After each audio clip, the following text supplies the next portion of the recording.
Hello, everybody. Welcome to the Phoenix History Podcast. I'm smiling quite a lot because we've just had some incredible conversations, and I'm talking about the wonderful John Norris. Hello, mate. Hello, Bunny. Welcome. Good to meet you in person. If you're not aware of John Norris, you should be, because he's an up-and-coming star, you see. Recording him at his peak, on his verge up to ascendancy via the BBC, and your wonderful work. So, let's just, before we talk about your work, this fabulous stuff that you do, we know each other through the channel, and we were talking off camera about some incredible urbex historical locations, which was really, really good. Yeah. And then I came across the work you were doing, and I was like, whoa, we need to get him on the podcast because he's such an interesting person. And then off camera, I'm like, oh, justifies it all, really. So I want to sort of start with the fact that what would you be termed as now? Is it sculpture and metal work? I mean, what is it? Is it at least term? Yeah, no, good question. I was on this TV program recently. Yes. We'll talk about that in a minute. They were quite keen for me to call myself an artist. I would call myself a creative, a creative person, really. Yeah, I mean, a metal sculptor. I make stuff out of cutlery and scrap metal. Well, I think you do yourself a disservice, mate, because some of the stuff you do is just absolutely incredible. You can see, we'll overlay a lot of stuff anyway, but we'll come back to this in a minute. But the birds, which are absolutely beautiful. I mean, it's just remarkable, really. I mean, I suppose let's just sort of backdate that a little bit, really. I mean, have you always been creative, really, with what you've done? Yeah, good question. I think I would say I've always been practical. Yeah. Like using tools and fixing cars and motorbikes and all that kind of stuff. No art background, never did art at school. Like I can draw reasonably well. Just a random tangent. My life has suddenly taken. Yeah, I know. So, because this is really interesting, because we're talking to you probably now at quite an interesting part in your phase in your life, really. It's like quite an incredible thing, really. I mean, you were, I don't want to put words into your mouth, so I want you to sort of say it from your own perspective. Sure. But basically, you had been doing, you came across doing these wonderful birds, which was the main thing. But before that, you were doing, there's a predator in the background, which is iconic, really, for people who know. It's really cool. Yeah. But how did that story start? I know you've sort of spoken about this before and other things, but how did that really start in terms of where we're at now? Okay, so basically, like I say, always been practical, love fixing my own cars and bikes and DIY, that kind of stuff. And I always fancied having a go at welding. Yeah. And about 6 years ago, finally, I had a job that required welding. And so I bought a cheap gas MIG welder. And then I needed metal to practice on, right? And literally, it's just all fate, chance, I don't know. But I went to a car boot sale the next weekend and a guy was selling a plastic bucket half full of spoons and forks, and I literally just looked at it and thought, oh, metal, brilliant. I'll watch a couple of YouTube videos, learn some simple MIG welding techniques, and I'll join metal to metal, and I will, be a man, and all that kind of stuff, right? And again, another sort of, I don't even know how to describe it, fate maybe. I reached into this bucket and I pulled out a fistful of spoons, and they fell into this shape, and it looked like the back of a bird, of a kingfisher, and it was kind of like a head and a back and a tail. And I tack welded them together terribly. It was an awful bit of welding. You couldn't even really call it welding, but it was like a face in the clouds. Is it pareidolia? Yeah. We start seeing faces. Exactly that, right? Yeah, tack welded them together, and everything I've done was from that moment where I just reached into this bucket. So random, and then everything spawned from then. I mean, it's such an incredible journey that you've had with this now, and obviously we're going to put a link in with the episode that you're now featured in. So the episode in question. So let's move to that. So you were featured on a program called.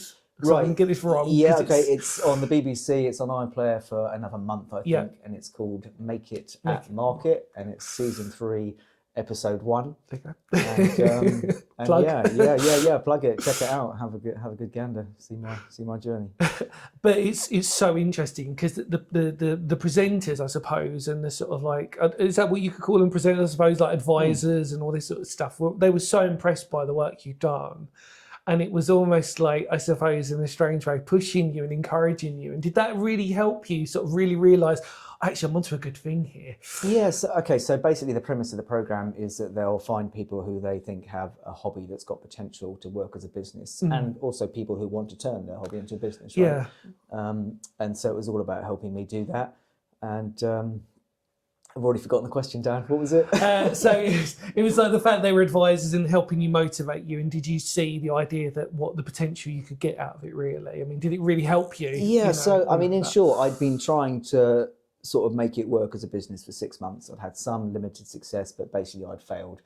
And then, I went on the program, and you get given a business mentor, Zoe, in my case, who was absolutely fantastic, amazing, creative, talented, smart woman, successful, self-made person in her own right. She gave me amazing advice and just made me realise that actually, when I thought that I was giving it 100% before, I was giving it 10%. Really? Yeah, that was so the thing much on that. more to it. Yeah, There's so much to it, not just like polishing the metal, but in terms of running a business, like there's so many other things you've got to polish. So like keeping on top of your emails and your accounts, and even wrapping stuff more neatly, right? Like there's so much to it, and you've got to kind of dot the I's and cross the T's and all those things. So from that point of view, it was invaluable experience. I suppose it's the power. It's a typical sort of creative mindset, isn't it? Is that creative people are really good at being creative, but when it comes to a business, there's not a no idea, but it's a whole new level on top. Yeah, I mean, from a personal point of view, I'd say like organisation is not my strongest point, right? But I am a bit of a dreamer and visualizer maybe. So but you just have to work at every aspect of what you're doing if you want to make it work. Obviously, myself being a former musician, and obviously you incorporating this, obviously that creative element. I mean, I'm so fascinated when I talk to artists or people in that field, because I struggle really badly, because there was always this sort of mindset that musicians would be really good at art. And I just wasn't. I was the square house in a box with the windows and the crosses for windows, all this sort of stuff. I couldn't get that sort of, people can just sit down and then they can just paint this beautiful house without even, seeing it or wonderful stuff. But I suppose, like for you, I mean, how does that sort of appear to you? How does that look like? Because you created this wonderful Pegasus, you've done the Predator, you've done these birds, but how does that look? What's the process in your brain, if you can articulate it as best as possible? Is there like a bing? I mean, I know you said about when you got these spoons that you sort of laid up and like, that looks like a...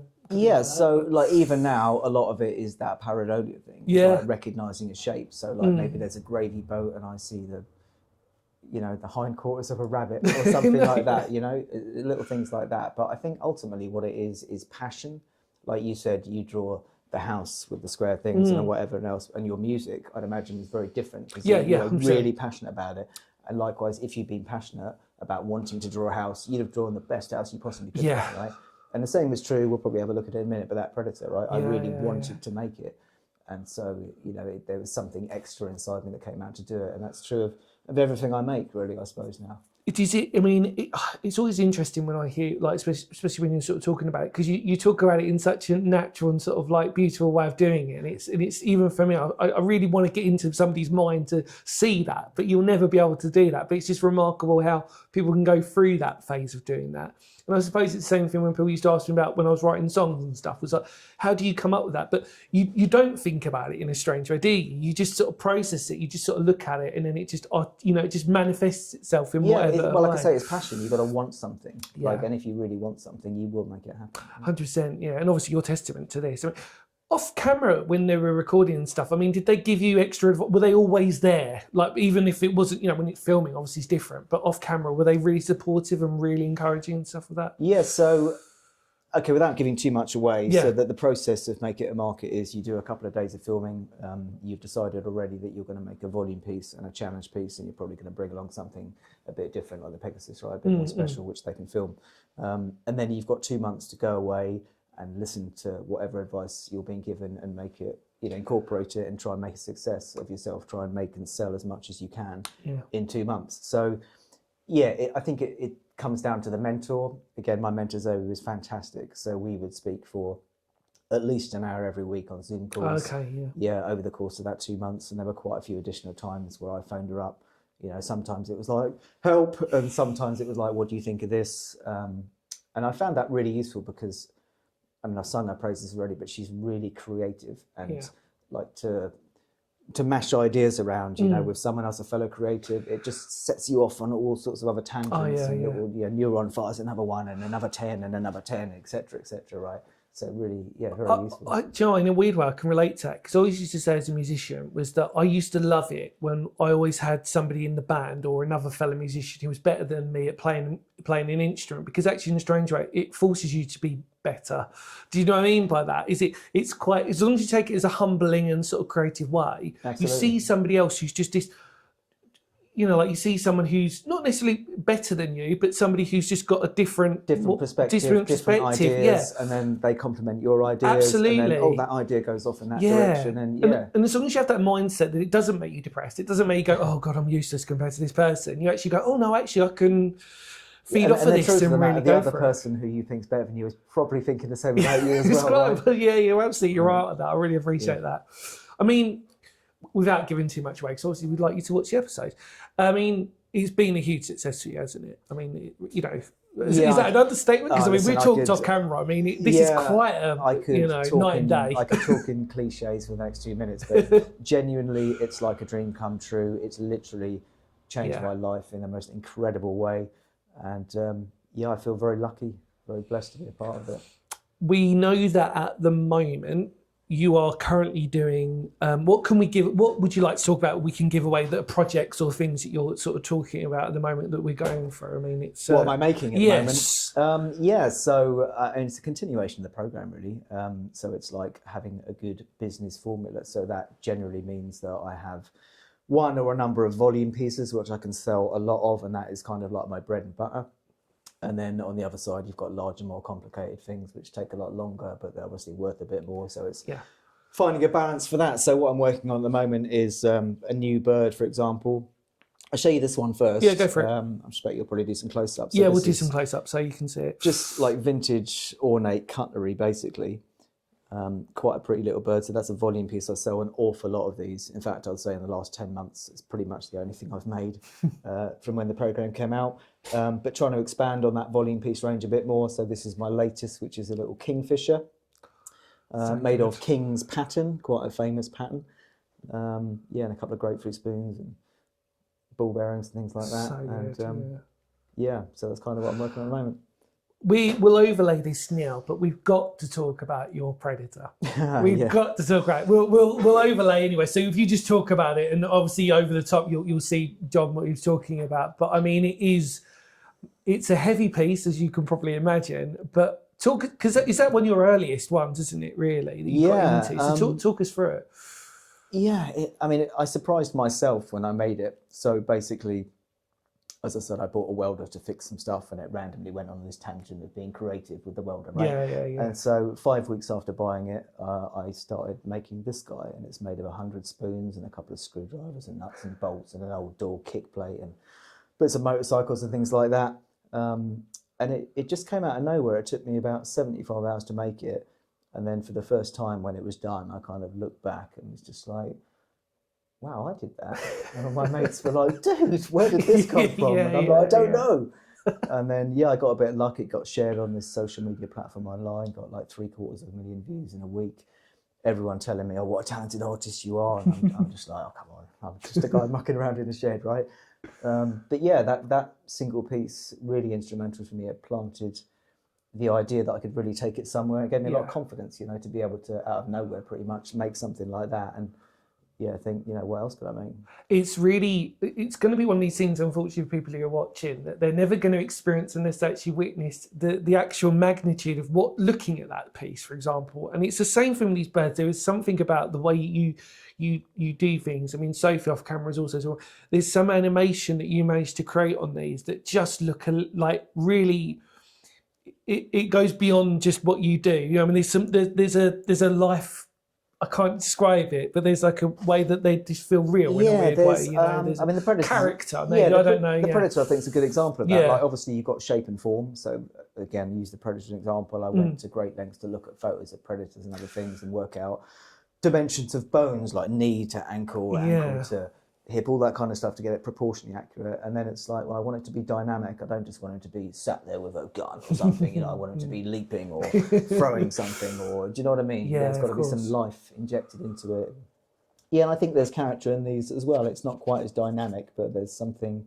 Maybe birds are just cute. I don't know, but I think, and also because the diamond. I mean, that's pretty much the exact size of the bird, isn't it? Really, right. I mean, that's. I mean, that's what I think also helps is that they're not out of proportion as to what you're looking at. Really, yeah, and really important to get that. I mean, it's a fairly generic shape. I can do subtle things with the beak and the sort of the angle of the spoon to perhaps represent a robin versus a blue tit, or maybe a wren, sweep the tail up a bit more.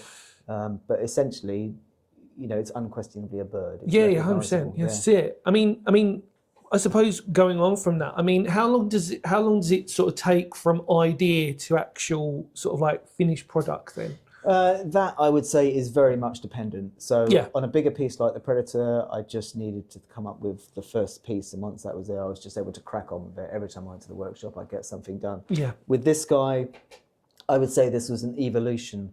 A couple of birds that were quite similar, and I just sort of tinkered with it and fine-tuned it, and eventually it ended up like this.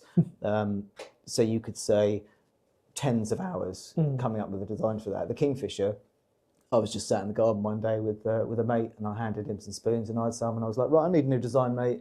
And 5 minutes later, I had this. So sometimes it's just there, sometimes it's not. It's I don't think it's set in stone, really. Me and Sophie, we're in love with these. We are, mate. We love them so much. I just think they're I love them so much. I'm really on hand and heart, mate. I'm so grateful we've had this to communicate with each other and check it. But obviously, moving forward, we're gonna hint at this because Sophie in the background will be involved in a separate video at some point. Now, shall we say what Sophie's going to be? This is obviously away from the podcast, but because we're on this sort of subject at the moment, so we're gonna. Well, you hopefully, John, are going to help Sophie create a. Well, do you want to give it away? We're gonna make something. I'm basically going to teach Sophie some basic MIG welding techniques, some basic metal polishing techniques. I've got a design in mind, something we can probably knock together in a couple of hours. I'm going to get you to do basically all of the work, and then you can take it away at the end of the day, and I think you'll be surprised at what you'll be able to make, to be honest. So stay tuned, everybody, for a special episode, which I'm really looking forward to. Yeah, it'll be fun. It'll be a lot of fun. I suppose moving on then, really, I mean, our love, apart from obviously art and being creative, we also share a love of passion, which is exploring. And urban exploring. And history, absolutely, mate. I mean, we've... off camera, we don't want to embarrass him too much, but we've just officially blown his mind because he just realised that literally in the woods opposite there's something really cool, but we won't go into that. Which is like, you were like, what is going on? Yeah. So talk about your love of all of that for us, if that's okay. History in general? Yeah, please. Yeah, and exploring, I mean, like how do you know? Yes, okay, well, history, first of all, in general, I just think it's an amazing subject. Like, it's almost how evolution works, learning 100%. From mistakes, right? And I think 100%. It's so important just as a species, right? To look at what we've done individually and collectively in the past and learn from it. So it's probably the most valuable, in some respects, resource that we have as humanity, something to learn from. Urban exploration, I'm just fascinated by old, broken things like, an old abandoned steam engine or a dilapidated building. Like, what was once here? How did it work? What were the people like? It just fascinates me. I mean, without giving away necessarily where John lives exclusively, but you're in a pocket of, we'll say Sussex openly, without giving away too much. But you're in a pocket of like really interesting history. Let's just, everywhere's interesting county-wise, but you're in a real interesting pocket. And I suppose growing up, because you've grown up in Sussex all your life, you've probably been really aware of like lots of hidden bits of World War II stuff maybe and other things. I don't know, it's quite an interesting place around here, isn't it? There's some old railway stuff which I find really interesting. There's quite a lot of World War II sort of pillboxes and dragon's teeth, quite a lot of that around, which is interesting. Auxiliary units, obviously. Yeah, of course, which is how we met. I commented on your Stapleford auxiliary unit. Brilliant video the other day. So I've never been able to find that, and I've searched quite a few times. There's a fair amount around here. Do you, for you, like when you go exploring, is it just because it's a nice way of getting out as well? It's secondary use, if that makes sense. It sort of just gets you, or do you feel it's like a little bit different? I love getting out in nature. Yeah. Walking on barefoot on the grass kind of thing. I love that. But yeah, generally it's because I'm just interested in like seeing history, something from a bygone era, right? I think it's beautiful, isn't it? Because it's nice when we were talking on camera. I mean, it's so refreshing when you always meet fellow explorers and fellow people who are into history who are also really creative. Because I think there's a certain language that we always use that's a really sort of open way of talking. Do you know what I mean? And we kind of go, oh, like, yeah, that auxiliary unit scene, that's really interesting. And then, like you said, you've got these tunnels, and it's like, oh, it's great. And then we start talking about nature, we talk about the birds, and it's just like, oh, this is really cool. Do you know what I mean? And it's just really so nice that we still, that even isn't lost on people, that you get through that and go, oh, we've still got these elements. And I think that's really why those birds are brilliant, because it reminds us of how beautiful nature can be. And I was talking to someone, Nick from Get Wild, recently on a podcast, as some of you might have seen, and the beautiful way that nature can sort of connect us a little bit, you know what I mean, with that. And because where you are is quite remote in a degree, isn't it? Yeah, and I feel like that's a really important part of being human, I think. And I feel like our lives are generally so busy, and we've always got to be somewhere or a bill to pay or something to do. And we've lost touch with I say this quite a lot when I'm talking to mates, but like, I think there's a lot of people in the world right now who couldn't tell you that the sun rises in the east and sets in the west, or would have no idea how to make fire, or you know what I mean, simple stuff like look at the sky and name a constellation, right? And in years gone by, I think without so many distractions and the busyness of the modern world, people had much more appreciation that, like, for example, the sun is the giver of life, and like positions of constellations in the sky actually mean something, tell you what time of year it is, right? And I think it's so interesting, especially with your job, because it's a very rewarding world that you live in, really, isn't it? I mean, the effort that you put into that, I mean, off camera, like you're finishing off the finishing touches, really. Yeah. And like you were sort of talking about the idea that that's the best, you're coming towards the end, that's a really good feeling when it happens. Yeah, the final reveal. Yeah. Yeah, I've made a couple of hundred of these birds now, and honestly, literally everyone comes off the final polish, and I'm just, it sounds a bit like I'm blowing smoke up my own whatever, but I'm like, oh, I made that, that's really nice. You know what I mean? And so there's a lot of pride in that, and just satisfaction. Yeah, I mean, like I said, I think that's really nice. And like I said, I think sadly sometimes those types of techniques and those skill sets sort of get lost a little bit, don't they, really? And you see younger generations maybe who don't necessarily have that or want that tactile sort of, getting out there. So, like I said, because the moment we walked into this, I was like, God, this smells so incredible. Like, could smell like the soldering, smell the wood.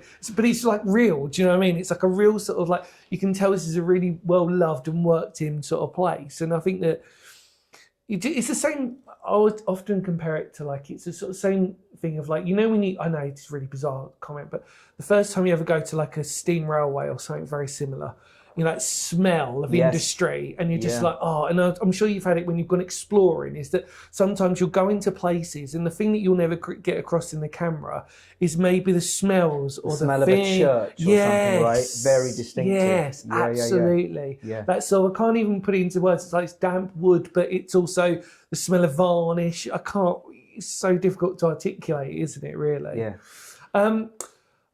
Is there anything else you'd like to talk about with this episode? Because I think really we could chat forever about the amazing work that you do, but I mean, is there anything specific you wanted to sort of talk about on top, John, or you're okay? I think I'm all right. I'm grateful for the opportunity to meet you and have a good chat, mate. And appreciate you giving me a little plug. No, I mean, so obviously with John, check out all the links below, and obviously really support this incredible work, and obviously support the journey, because this is the thing at the moment with you. I think personally, we've caught you at the right moment before you go off and become. Well, I mean, listen, you talk about that is one thing I could talk about, is like, I would really like it if my journey, if you like, could be inspiring to other people as well. Yeah. So like for me, to cut a long story short, 18 months ago, I was kind of struggling. I was trying to make this work, couldn't sell anything. No one knew who I was or what I was doing.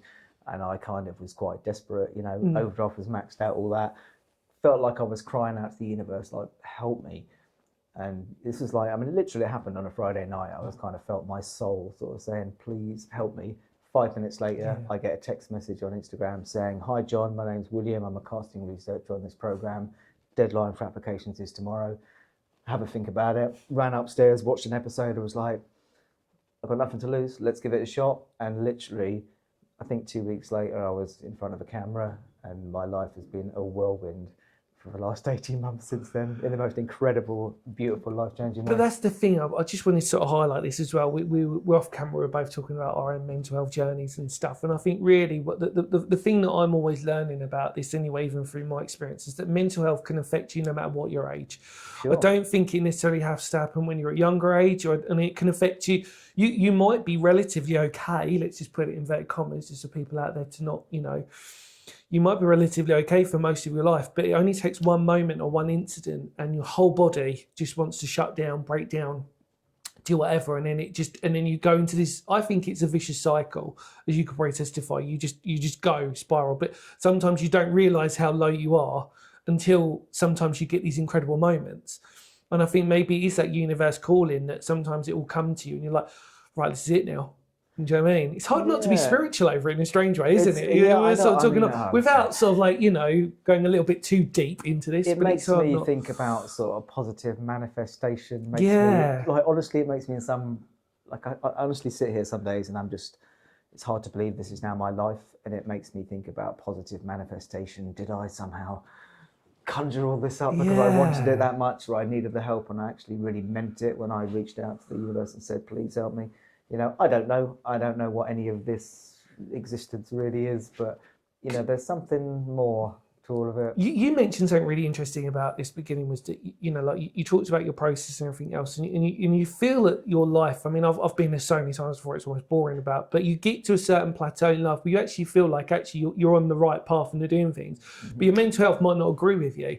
And there might be something that might counterbalance that. And then all of a sudden you might look and go, oh, and then it just springs up out of nowhere. And that's when you sort of like probably have to go, oh, right, now this is the moment, like you said, you've got to take it and go with it. And but like I said, the spiritual element of it, without being spiritual in a strange way, it's hard not to sort of overthink it and go, I can't make this up. You get that phone call, and then 2 weeks later, it's like, here we are. I'm not the only time something like that's happened in my life, but yeah, it really, it's hard to.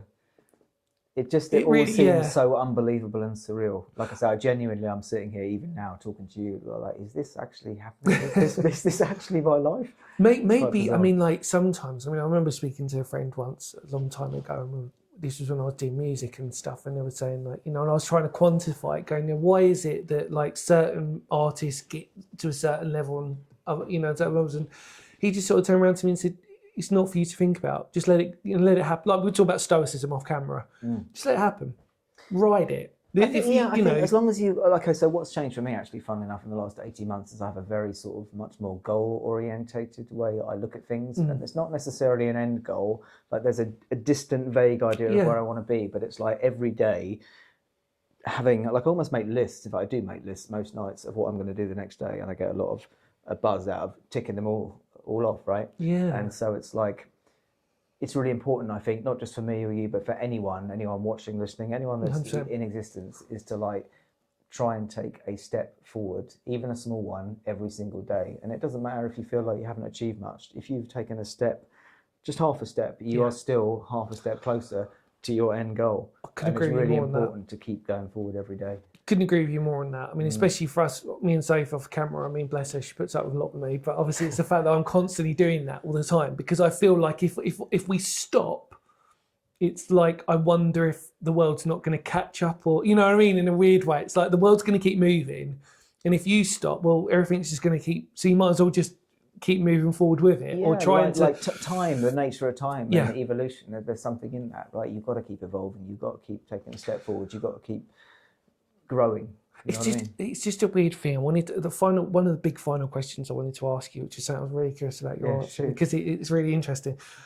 I wonder if you look at your teenage self, if your teenage self was standing in front of you, I'm going to probably go with this. Do you honestly think that teenage self of you would have ever thought, oh, I'm going to end up on the BBC ad? Listen, not in the middle. I mean, I turned 50 a couple of months ago, and my 49-year-old self wouldn't have believed this, let alone my teenage self. Yeah, it's such a random, surreal journey. Yeah, it's weird. I never really had a plan of what I wanted to do. I never... it wasn't like I was, I want to be a Formula One driver or a doctor or whatever it is. It was never like that. I just sort of made it up as I went along. And then I found this thing and I absolutely love doing it. And like I say, I just feel so blessed that fate positive manifestation, whatever it is, has led me to this position I'm in now. And it's incredible. And more importantly, a fellow country bumpkin. Yes, absolutely. Yeah. Got to put that out there. Yeah. Because I think it does make you see the world slightly differently, doesn't it? It makes you appreciate things a little bit more, and it makes you a little bit more. Yeah, like I walk on the South Downs quite a lot, and it makes me feel very connected to the world and nature and other people, even if I'm by myself. You know, we're all part of this interconnected giant ecosystem where everything interacts and has an effect on everything else, right? And like I say, it's like the ancient human versus today's human. We've lost touch and forgotten all of that. Yeah, and it's yeah, really important that we don't do that. John, thank you so much, mate. I Dude, really appreciate absolute this. pleasure. I really mean this. Thanks and for it's coming. just been so refreshing. And do you know what? I mean this for everybody out there. I think there is so much more for you to happen. Positive vibes, all this stuff, and incredible stuff. We shall see. This will not be, obviously, Sophie in the background is going to be involved in a very special video coming up soon as well. So stay tuned for that. Yeah. Check out all the links below in the for John, and check out, and please, like, if you would love one of these, I'm not just trying to sell stuff because they are so beautiful. We're gonna. I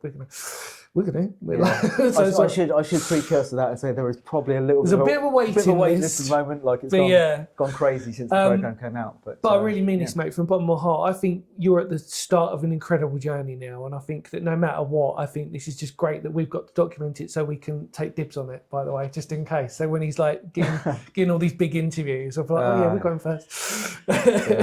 Whatever it is, it feels pretty special, and I feel pretty lucky. But yeah, great to meet you, man. Yeah, Thank you for too, coming. mate. Thank you so much. Look forward to doing something with you in a couple of weeks. Take care, everybody. In the more words of Phoenix history, because history matters. Hopefully you really enjoyed this podcast. Check out all the links below for John, and we will, of course, see you on a very lovely another special podcast at some point coming soon. But for now, enjoy this one. Check out links, and we'll see you again. Take care, John. See you later, everybody. Bye. Thank you.